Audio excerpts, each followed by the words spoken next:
Though Marvel have unquestionably popularized the post-credits scene in contemporary cinema, it's actually been a thing, albeit a far less frequent thing, for decades now. And so we sit, now bum completely numbed by a lengthy film, fingers wrapped around our coats as an expensive and possibly toxic hot dog dissolves in our bellies, waiting for that sweet post-credits release. Now arguably, they can be some of the most enjoyable parts of the cinematic experience, little addendum pieces that don't need to be plot-heavy and can be a way for the film to blow off steam, but sometimes these little tidbits really do leave a sour taste in our mouths. After all, who would want to wait around for something that isn't worth it? I mean, my dad clearly didn't when I was growing up, and why should you? So what I've done is grab 10 films that were totally not worth hanging around until the end for, so if you've not seen them, you can head out early and catch the last bus home. You're very welcome. With this in mind, I'm Jules, this is Whatculture.com, and these are 10 lame post-credit scenes everyone regrets waiting for. Number 10. Blade driving? Blade Trinity. Have you ever watched Blade and thought to yourself, gosh, howdy gee whiz, I sure would like to see Wesley Snipes drive somewhere?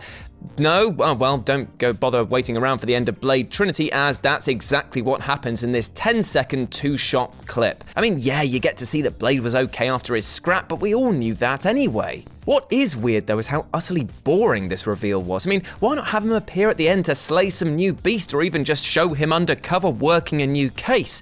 It's just one of those scenes that's so uninteresting that I walked away more annoyed than if I'd just seen nothing at all. So thanks for that. Plus the credits took a full 8 minutes to get through, so that 10-second teaser felt less like the love bite we wanted and more like a little nibble. Boo. Number 9. Deadpool Lives. X-Men Origins Wolverine. I'm sorry, are you telling me people actually stuck around until the end of this film at all, and waited beyond this point of excruciation to find out if it had a post-credits sequence? Well, I'm not calling you a liar, but you definitely are one. All kidding aside, yes, there was a post-credits sequence after the worst X-Men movie ever made dropped, and it was utterly dumb and cliche. So after the climactic fight between Sabretooth, Wolverine, and what this film tells us is Deadpool, we see the severed head of Ryan Reynolds suddenly come back to life before cutting to black and a low shh noise being made. Okay, while this does fit with the mythos of Deadpool and his insane regenerative powers, the delivery was as hammy as the acting. And because this film bombed hard, it meant that Pool's shh was silent for many years after. Now, thankfully, we all know how the story turned out, but this version of the Merc without a mouth should have just stayed dead. Also, side note, how did it shush us without a mouth to do so? Absolutely bollocks. Tell you what, give me that amnesia bullet, mate, as I want to forget this. Number 8. Skeletor will be back. Masters of the Universe. No, he bloody won't, more like. I mean, yeah, so at the end of the 1987 Masters of the Universe film, Skeletor, played by Frank Langella, has been pushed into a pit by Big Man Dolph, and after the credits, he finally arises to declare, "I'll be back." Then the screen freezes, and you have to look at this uncomfortably oily bald man for a while. And I mean, outside of my videos, why would you ever want to look at that? I think what makes this scene such a bad one is that no one really wanted this version of Skeletor to come back at all, and it's such a cheap and lazy way for him to be resurrected. I thought that bubbling liquid was meant to kill him, not be as deadly as a dip in the local pool. Thankfully, some will say, the film bombed and we'll never have to see this skull-headed menace return. Number 7. Howard the Duck, Guardians of the Galaxy. At the end of Guardians of the Galaxy, the Collector, played by Benicio del Toro, is shown sitting in the ruins of his domain, where he's consoled by Cosmo, the telepathic Soviet space dog. Yes, that is a character in comics, and it's brilliant. Then an off-screen voice asks, "Why do you let him lick you like that for?" Which then reveals the speaker to be none other than Howard the bloody wet bread-loving duck, voiced by Seth Green. Now, here's the thing. With this combination of decent visual representation and voiceover artist, this could have been a brilliant way to usher in a new film for the down-on-his-luck duck.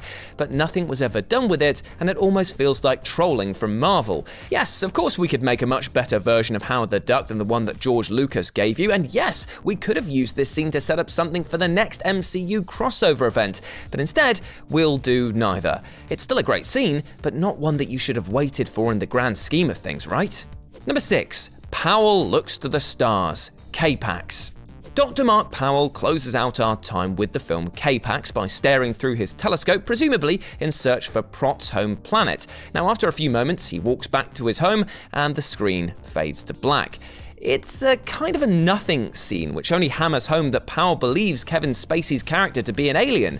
I mean, okay, well, we already kind of been asking ourselves the same thing thanks to the more subtle end to the film itself, so this scene feels like a "do you get it, stupid" kind of moment. What's worse is that this does nothing to tie up the mystery itself, making this scene not only offensively obvious to the question it wants to ask, but it's stupid in its delivery as well. Plus, I'm not sure you're going to see much with that telescope, mater. I know it's nicer than the binoculars that Josh uses to peep and or creep, but it's not going to see much of the greater universe. However, one thing that we can all see is that this scene was a waste of time. Number 5. Thor and Jane kiss. Thor: The Dark World. I'm not gonna lie, I was, pretty fuming when I realised that I'd waited an entire credit sequence for what amounted to be a kiss between Jane Foster and Thor. I mean, my thinking was that this huge Marvel universe is just starting to wind up, so why is quite a key romance point being relegated to the post-credits? Surely this time would be better used to set up the next villain or get some world building in, not just a quick and, rather forced smooch that makes us just go, "God, get on with it!" And actually, this scene is even more infuriating when you think about it, because the frost monster that is shown running amok isn't addressed and is played for laughs. I tell you, if I ran into this after my weekly avocado shop, I wouldn't be best pleased, and neither would my then soiled trousers be. Thankfully, it was tidied up with the Agents of S.H.I.E.L.D. episode, but still, what a waste of time. Number 4. Beazle, movie 43. On paper, this should have been the greatest movie ever. A ton of celebrities, James Gunn at the helm, and a rather sizable emphasis on ad-libbed comedy, movie 43 had all the right ingredients. It's just a shame that the chef dumped in the soup, because this was a nasty and stinky mess with little love thrown in. And even when the credits roll and you think that the pain is finally over, Beazle comes back to bite you one last time. For those not in the know, oh you lucky, lucky few, Beazle is an animated cat who tries to break up its owner and his girlfriend through all sorts of gross-out humour, which lands with all the accuracy of a blindfolded person trying to hit a bullseye 10 light years away. The skit ends with Elizabeth Banks being stabbed to death by kids at a birthday party. Yep. And then we get a lovely image of what I do to your mum's on a daily basis, and that it's horrible, awful even, and shouldn't ever be available for public viewing. Also, that is my one per list. Basically, if you want to cause yourself pain, feel free to sit through this, but if you have any interest in love and life, then please don't bother. Number 3. Gunshot, American Gangster. Can this even be considered a scene? It's less than 10 seconds and just shows a shadowed figure walk up to the camera and then fire his gun, with the muzzle flash showing that the character is Frank Lucas. So what does this actually tell us? Well, that maybe Lucas has gone back to his criminal ways? Maybe, but it might actually be something much less interesting. You see, the shot was used in the trailer for the film and might just be them using the shot to justify its inclusion. Also, it might actually be a parody/homage shot to the iconic 1903 film The Great Train Robbery, in which an outlaw goes up and shoots the camera as well, so could very well just be pointless. But bonus points for the extra behind Frank, who recoils like he'd been the one who was actually shot, so maybe Frank was shooting through a portal, which would make this scene even more bizarre, but at the end, very little is actually clear. Number 2. The Super KOOPA Cousins, Super Mario Bros.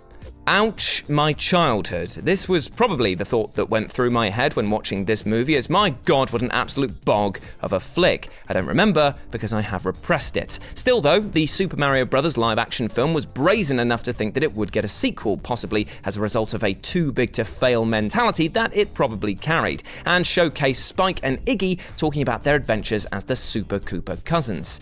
It was a blatant sequel bait, and a weird one at that, because why wouldn't you use this to introduce a villain or a new location or something? And it made it all the more painful when the film flew over the Koopa's nest with critical panning. I would say it's a shame not to have seen more of the weird world of Mario, but I figure that if I just want to watch two sweaty men sling their mushrooms down a gaping pipe, oh wait, I've already used my one per list. Well, you get the gist.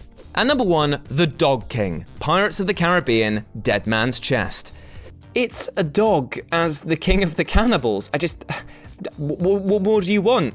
Okay, fine, I'll break it down a bit. I mean, we've waited 9 minutes for this, for a camera to pan up to a dog being shown as the new chief before we finally cut to black. Out of all the interesting plot points that we had going, including Jack Sparrow's travel to Davy Jones's locker, or what might happen to any of the other characters, we choose to end on this dog. Now, don't get me wrong, it is a top dog, but it's not what you'd expect or want from a film which probably should have been setting up the sequel that we all knew was coming.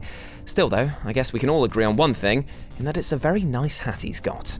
And there we go, those were 10 lame post-credit scenes that everyone regretted waiting for. Let me know what you thought about it down in the comments section below, but before you go, my friends, consider this to be a post-credit sequence that you should definitely have waited for, and it is a little bit from me to you. Whatever you're getting up to today, I hope that you'd have a bloody great day and that you achieve everything you're looking for. But, my friends, there is something very important to remember. If you don't succeed at something, remember that failure isn't always the worst thing that can possibly happen to you. Yes, it sucks to consider getting setbacks and things not going your way, but remember, with the support of friends and family and learning from your mistakes, you can become a better and stronger person. All right? And if you want to chat about this or anything else, then go follow me at RetroJ with a 0 over on Twitter. As always, I've been Jules. You have been awesome. Never forget that. And I'll speak to you soon. Bye.